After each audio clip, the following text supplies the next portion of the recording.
dolor. Bueno, eso sí no es muy frecuente, pero el traumatismo vesical, me pidieron que... ¿Ah? El traumatismo vesical no es otra cosa que la explosión de la vejiga por algún mecanismo, ¿no? Lo más frecuente es aquella persona que... La cosa más frecuente de traumatismo de la vejiga son los accidentes de tránsito o los accidentes automovilísticos, ¿no? En donde una persona está con la vejiga llena y que en un accidente de tránsito, por la frenada brusca, el timón o la contusión hace que la vejiga explote, ¿no? Es la causa más frecuente de los traumatismos. Sin embargo, también pueden ser iatrogénicos durante procedimientos urológicos, donde se puede lastimar o romper la vejiga. Respecto a los traumatismos, bueno, lo acabo de decir. Es cierto, es más frecuente en de la vejiga llena. ¿La tomografía es el método de imagen más fiable? No. El método para poder saber si una vejiga está llena, ¿cómo podrían saber si una vejiga está rota o no? Normalmente la capacidad de la vejiga es de 400 a 500 centímetros cúbicos, ¿no? Entonces, ¿qué pasaría si llega un paciente que tengo sospecha de que se le ha roto la vejiga? ¿Qué pasa si yo le meto una sonda y le paso 400 centímetros cúbicos? Debería tener ganas de orinar. Pero si esa persona no llena, pues no va a tener ganas de orinar. Me dejo entender, porque va a tener un hueco por dentro y todo el suero fisiológico se va a ir por dentro. Pero si yo quisiera una imagen de eso, ¿qué pasaría si esa agua yo le pongo un poco de contraste y le tomo una placa, ¿no? Y hago una cistografía? En la cistografía se va a ver claramente cómo esa pelotita perfecta que es la vejiga ya no es tan perfecta, sino todo el líquido escapa, ¿no? Entonces es una manera muy fácil de tener un diagnóstico de una ruptura vesical. Entonces el método de elección para poder saber si una vejiga está rota es una cistografía de llenado, ¿no? Eh, no se suele asociar a fracturas pélvicas. Nuevamente, los accidentes de tránsito eh, es las que producen estos problemas y cuando el hueso se rompe, el pubis se rompe, puede como una guillotina cortar la vejiga. Su tratamiento habitualmente es quirúrgico, no necesariamente. A veces colocando una sonda se puede solucionar el problema. Pero a veces sí, eh, pero la gran mayoría de veces sí tienes que operarlo, ¿no? Y es más frecuente en niños, ¿no? Es decir, los traumatismos de la vejiga, cuando la ruptura sea muy grande, se tienen que operar, pero cuando la ruptura es muy pequeña, en realidad tú colocando una sonda es más que suficiente para que la persona, eso pueda cerrar solito por segunda intención. La rotura vesical extraperitoneal normalmente es secundaria fractura pélvica, retención urinaria aguda, traumatismo con arma blanca, traumatismo con agua, arma de fuego o un tumor de vejiga. Nuevamente, la fractura siempre va a ser la causa más frecuente de todos los problemas de vejiga, es la ruptura de la vejiga. Hay dos tipos de ruptura de vejiga, pero que es muy frecuente que vean la otra. Es la extraperitoneal, que es la que siempre ven, en donde la parte más alta de vejiga es la que se rompe, y la intraper, y la y perdón, y perdón, la extraperitoneal, que es la parte más baja, que es la que está en contacto con los huesos del pubis, y la intraperitoneal, que es cuando el domo es la que se rompe.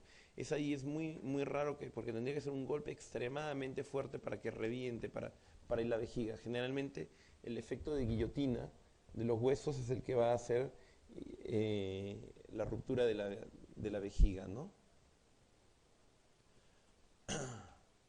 El traumatismo renal es, en verdad, la emergencia más delicada de las que se ve en urología, y es porque es aquella que sí puede matar a un paciente, porque produce una hemorragia interna que puede provocar un choque hipovolémico en pocas horas si es que la persona no recibe un tratamiento, que tiene 5 grados y la gran mayoría son de grado 1, gracias a Dios, que son hematomas subcapsulares, así le llamamos, o traumatismo renal grado 1.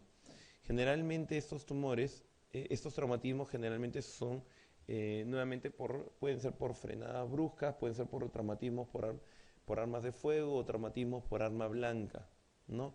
Y cuando el sangrado no se autocontiene, generalmente el tratamiento consiste en remover el riñón cuando no se puede solucionar el problema.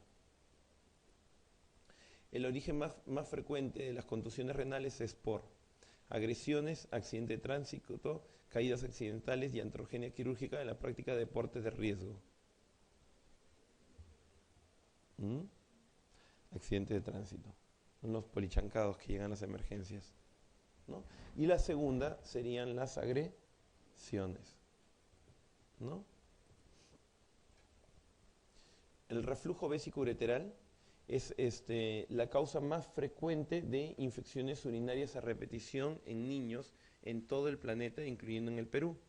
Y generalmente tiene 5 grados. El grado 1, 2 y 3 generalmente no requieren tratamiento quirúrgico.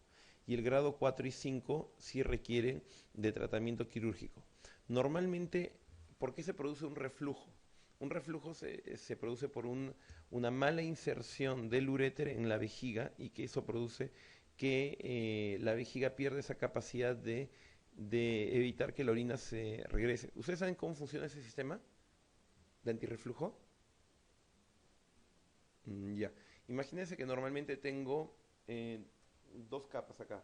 Entonces el uréter viene por acá debajo, ingresa entre las 2 capas y luego recién por aquí ingresa a la vejiga. ¿Me dejo entender? Hay una parte que llamamos un área, un uréter intramural, que normalmente son por lo menos 2 o 3 centímetros de ese uréter. Entonces cuando la vejiga está colapsada, esa zona está abierta. ¿Me dejo entender? Porque las 2 paredes están separadas. La vejiga, las paredes de la vejiga están laxas. ¿Me dejo entender? Pero a medida que la vejiga se va distendiendo, la vejiga se va distendiendo y estas paredes se van colapsando. Y al colapsarse, ese uréter que está en el medio se va colapsando también, ¿me dejo entender? Entonces, entre más llena la vejiga, más difícil que la orina se regrese. Y entre más vacía la vejiga, pues más fácil que la orina se regrese, ¿me dejo entender? ¿Ya? Entonces, ese es un mecanismo que llamamos mecanismo antirreflujo. Pero en estas personas, el uréter no entra así, sino entra casi de manera perpendicular. Entonces, no hay ese mecanismo antirreflujo y la orina empieza a regresar a cada rato. Y eso empieza a producir infecciones urinarias en la persona. Porque empieza a haber éstasis de orina, no solo, hablamos de los gérmenes que se acumulan, ¿no? Entonces, la persona orina hacia afuera, pero parte de la orina se regresa hacia el uréter y en el uréter se empiezan a acumular los gérmenes, se empiezan a reproducir los gérmenes y eso va a producir infecciones urinarias, que pueden ser bajas o también pueden ser altas en los riñones. Y si son altas, estos pueden producir las famosas cicatrices renales que pueden llevar a la falla renal en un niño que empieza a tener infecciones urinarias a repetición a cada rato. Entonces, ¿cuál es el método de imagen que emplearía en el diagnóstico de un reflujo vesicoureteral? Cistoureterografía miccional, pilografía percutánea, ecografía, radiografía simple. Justo lo vimos en la imagen, ¿no? O sea, lo que hay que hacer es una cistografía, llenar la vejiga para, igual que en el traumatismo, para ver si hay fuga de contraste a otro lado. En este caso vemos fuga de contraste hacia el uréter, ¿no? El trauma uretral es la pesadilla de los urólogos. ¿Por qué? Porque es la cirugía con más decepciones que les da al urólogo, porque es la cirugía con más cantidad de recidivas. O sea, normalmente de cada 2 pacientes operados de uretra, 1 fracasa.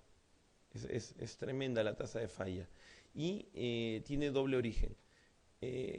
La uretra, cuando es en la uretra anterior, es decir, antes de la uretra vulvar, generalmente es por caídas en horcajadas. Esas personas que están en un andamio, por ejemplo, es la causa más frecuente, se resbalan y caen con las piernas abiertas, o se les golpea con algo justo en la entrepierna y entre los testículos y la región anal. En esa zona recibe un golpe y destruye esa zona y produce este daño de la uretra anterior. Lo de la uretra posterior es todavía más difícil, porque nuevamente, así como la guillotina se pudo ir hacia arriba y lastimar la vejiga, y producir el traumatismo de la vejiga, también se pudo ir hacia abajo y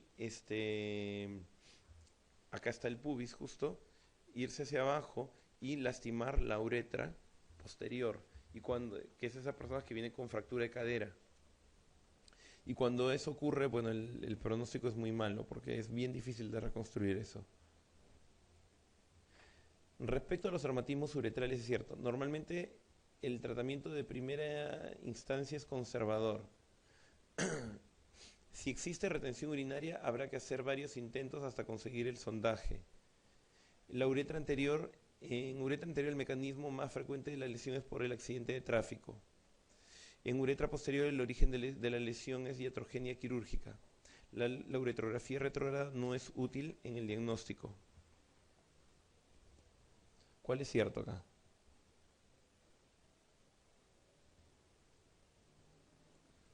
¿No? La respuesta es la A. ¿Por qué? Normalmente el tratamiento en primera línea es conservador. Normalmente cuando un paciente tiene una lesión de la uretra, no se aconseja a nadie entrar a operarlo de inmediato, porque normalmente ese tejido está inflamado y la tasa de fracaso es casi del 100%. Lo que se hace normalmente es esperar prácticamente que ese cuadro enfríe, se forme una cicatriz para luego de recién de 60 a 90 días entrar a hacer un tratamiento curativo de este problema. Y a pesar de esperar ese tiempo, la tasa de fracaso es casi el 50%, ¿no? Hacerlo en primera línea, en ese primer momento, tiene una tasa de fracaso casi del 100%. Si existe retención urinaria, habrá que hacer varios intentos. No, porque si una persona tiene la uretra rota y yo intento una y otra vez, lo único que va a hacer es romper más y producir un daño mayor del que ya tenía. En la uretra anterior el mecanismo más frecuente de lesión es por un accidente de tráfico. No, el accidente de tráfico que rompe la cadera, es la de uretra posterior. Y en la uretra posterior el origen de la lesión es la iatrogenia, no, es el accidente de tráfico, que son las fracturas de cadera, ¿no? Y la uretrografía retrógrada no es útil, en realidad es el tratamiento de elección. La forma de tratar, de poder tener el diagnóstico es mediante una uretrografía retrógrada. Es el tratamiento de elección para el diagnóstico. Y finalmente la urología pediátrica, ¿no? La urología pediátrica son malformaciones congénitas que ocurren en los niños y la más frecuente que se va a encontrar es la hipospadia, que es simplemente que la uretra no se desarrolló y no siguió su camino y más bien se quedó en algún lugar del camino. Cuando la uretra termina acá, se llama perineal, escrotal, penoescrotal, peniana proximal, mediana o la glandular, ¿no? Que son diferentes tipos de hipospadia que van a hacer que la persona tiene un primer orificio aquí que aparentemente fuera lo glande, pero en realidad orina por otra zona, ¿no? Que es algo que se encuentra en, bueno, niños, ¿no? La localización que con más frecuente se encuentra este meato hipospádico es esto, la balánica. Es decir, aquí, en esta zona. Esta zona es la zona donde se va a encontrar la mayoría de hipospadias. Es más, muchas veces hemos tenido pacientes que hemos operado de la próstata que han llegado a esa edad y que pensaban toda su vida que era normal tener dos orificios, porque prácticamente hacían su vida normal con dos orificios.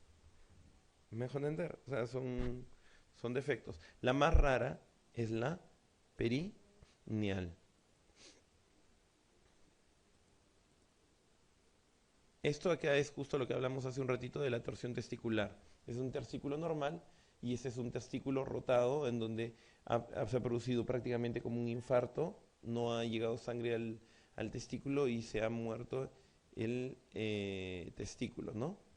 Entonces, un escolar de 12 años que es evaluado por una tumefacción escrotal, es decir, hinchado, manifiesta un súbito dolor irradiado al abdomen y náuseas, ¿no? El examen del testículo es difusamente doloroso y la piel es edematosa. El diagnóstico está fácil, ¿no? Una torsión testicular. Esos son los síntomas típicos de una torsión testicular. El dolor irradiado del abdomen y las náuseas por el dolor tan intenso que tiene, ¿no? Que es un reflejo, esa náusea. Ante la sospecha de una torsión de testículo, ¿Cuál de las siguientes pruebas diagnósticas es la de elección?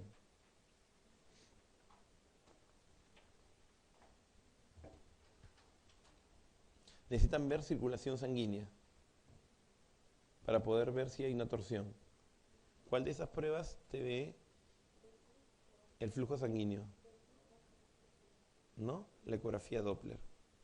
¿Y cuál es la conducta terapéutica ante una torsión testicular?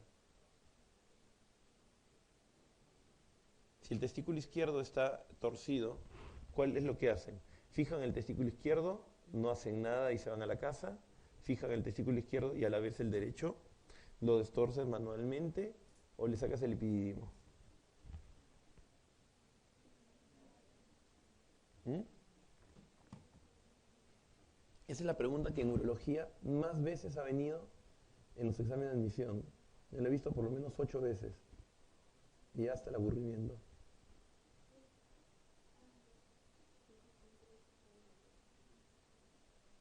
¿Mm?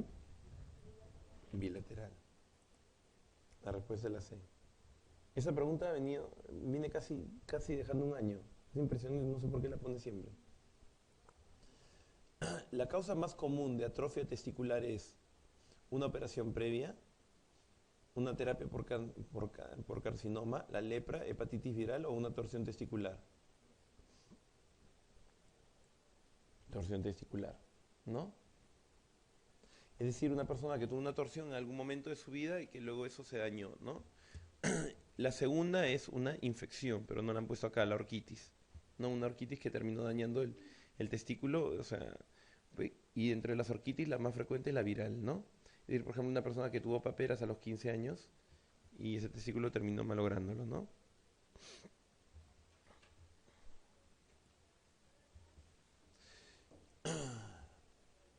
Bueno, ese es justo lo del flujo de la orina que habíamos mencionado, ¿no? Ese es lo que llamamos el uréter intramural, que cuando se colapsa, ¿no? Toda esta zona de aquí hasta aquí se cierra y de esa manera evita que la orina regrese al cuerpo, ¿no? Y esos son los grados de reflujo de los que habíamos hablado hace un ratito. Señale cuál es la causa más frecuente de dilatación renal en la infancia. Ojo, estamos hablando de la palabra dilatación. Esta es una pregunta engañosa.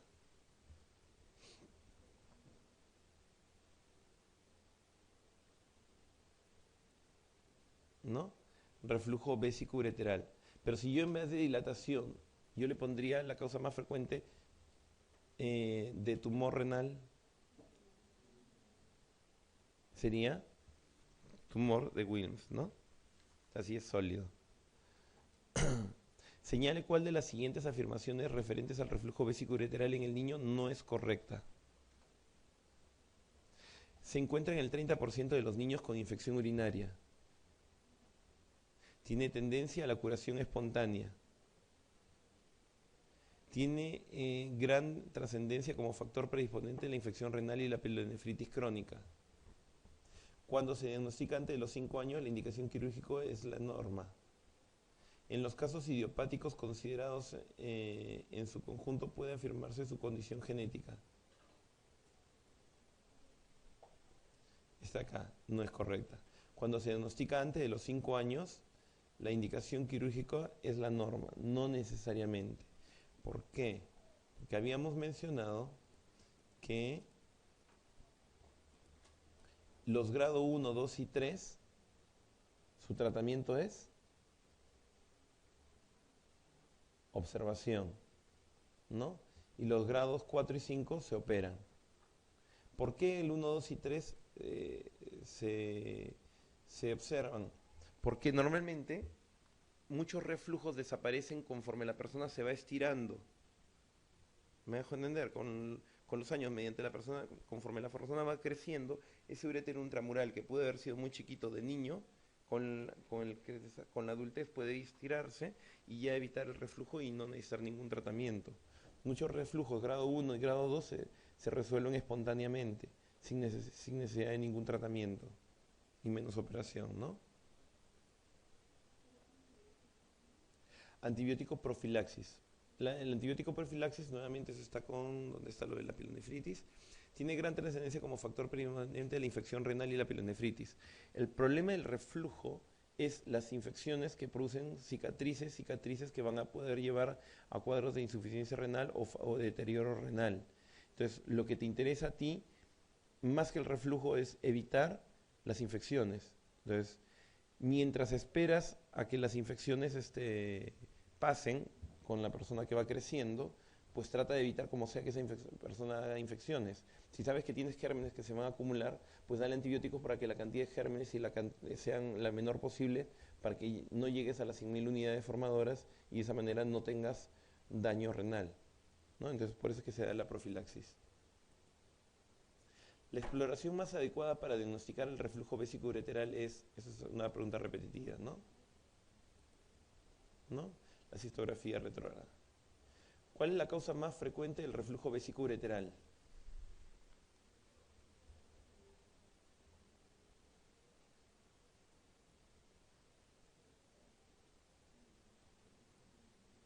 Debilidad del trígono y la musculatura, que no tiene la suficiente fuerza para cerrar eso, ¿no?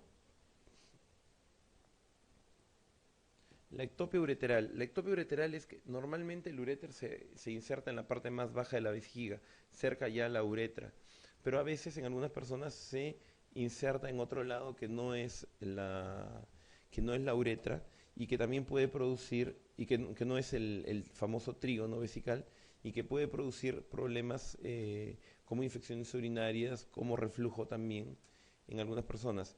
Es una anomalía del desarrollo del sistema urogenital de baja prevalencia y que aparece preferentemente en el sexo femenino, asociándose a duplicidad del uréter en el 80% de pacientes. Es decir, tienes dos uréteres, uno se inserta en el lugar que le corresponde y el otro no puede insertarse porque ya está ocupado el sitio, se insertará en otro lugar y producirá esta ectopia. En varones, además de ser menos frecuente, no suele asociarse a duplicidad. Entonces es un hallazgo. Los síntomas que provoca pueden ser múltiples dependiendo sobre todo del lugar de la implantación.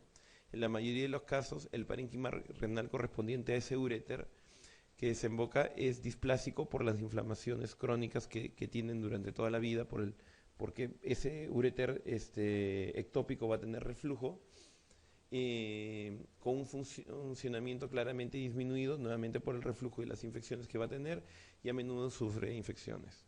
Sin embargo, la incontinencia urinaria es el síntoma más frecuente de la ectopia ureteral, y aparece cuando el meato ureteral se encuentra por debajo del esfínter, es decir, esa es una alteración. Cuando ya no, el uréter no desemboca en la vejiga, sino desemboca directamente en la uretra, esa persona puede hacer que perder orina constantemente. Es rarísimo, rarísimo, rarísimo, ¿no? Es decir, este uréter acá y el otro uréter no se inserta en la vejiga, sino se inserta en el uréter, ¿no? Eso es rarísimo. ¿Perdón? No, uréter. Estos son otros lugares ectópicos, pero lo más frecuente es la uretra. Esto es extremadamente raro, pero se ha visto casos. Ante una niña que presenta pérdida continua de orina diurea y nocturna asociada a micciones normales, ¿qué diagnóstico de los propuestos es el más probable? ¿Una fístula vesicovaginal, una fístula vesicouterina, esclerosis de cuello, ectopia ureteral o un divertículo uretral? Una mala inserción, ¿no? Es decir, una ectopia ureteral. Y la única forma de diagnosticarlo es mediante una urografía excretora que te ve la desembocadura de los cestos de los uréteres, ¿no? Listo. Eso es sí lo más frecuente en la urología.